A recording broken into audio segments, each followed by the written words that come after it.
ముగిసిన తుదిదశ ఎన్నికల ప్రచారం. జూన్ 4న దేశవ్యాప్తంగా ఎన్నికల ఫలితాలు.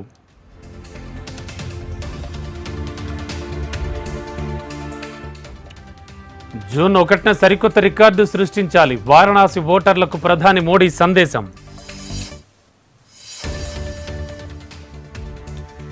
ధ్యానం చేస్తే జ్ఞానం రాదు. ప్రధాని మోడీపై ఖర్గే సెటైర్లు.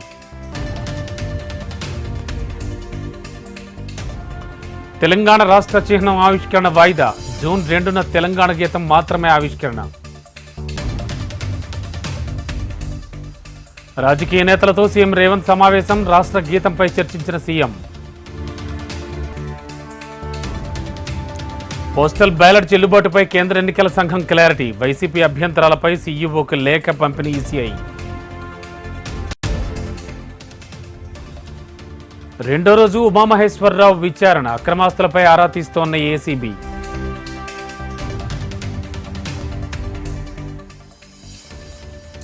సిద్దిపేట జిల్లా నరసాయిపల్లిలో బయటపడ్డ పురాతన నాణేలు.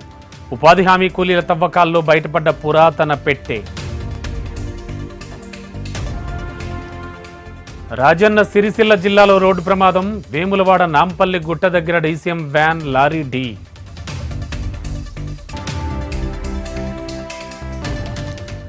లిక్కర్ కేసులో కేజ్రీవాల్ పిటిషన్లపై విచారణ జూన్ 1కి వాయిదా. దేశ రక్షణ కోసం 100 సార్లైనా జైలుకెళ్తానన్న కేజ్రీవాల్. నింగిలోకి దూసుకెళ్లిన అగ్ని బాండ్ రాకెట్. శ్రీహరికోట నుంచి విజయవంతంగా ప్రయోగం. జూన్ 5 నాటికి విత్తనాల సరఫరాకు చర్యలు తీసుకోవాలి. అధికారులను ఆదేశించిన వ్యవసాయ శాఖ మంత్రి తుమ్మల.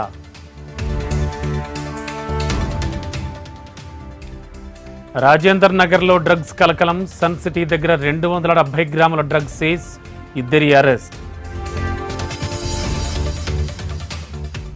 అంబేద్కర్ కోనసీమ జిల్లాలో డ్వాక్రా యానిమేటర్ చేతివాటం. రాజోలు మండలం కడలిలో సుమారు 40 లక్షల నిధులు స్వాహా. మెదక్ జిల్లాలో ఫ్లెమింగ్ కంపెనీలో కల్తీ ఆహారం. 20 మంది కార్మికులకు అస్వస్థత.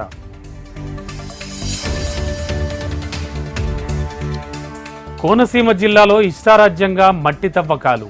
అధికారుల అండతోనే తవ్వకాలు జరుగుతున్నాయన్న ఆరోపణలు. యూపీలోని మొరాదాబాద్లో కారు బీభత్సం. పాదచారులపైకి దూసుకెళ్లిన కారు. 2 మృతి.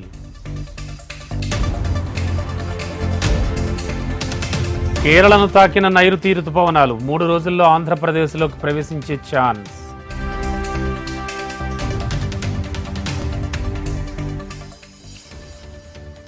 ఢిల్లీలో భారీ అగ్ని ప్రమాదం. వజీరాబాద్ పోలీసు శిక్షణ కేంద్రంలో చెలరేగిన మంటలు. గుజరాత్లోని నవ్సారీలో అగ్ని ప్రమాదం. వెదురు నర్సరీలో ఎగసిపడ్డ మంటలు. వరుసగా 5వ రోజు నష్టాల్లో ముగిసిన స్టాక్ మార్కెట్లు. సెన్సెక్స్ 617, నిఫ్టీ 216 పాయింట్ల నష్టం.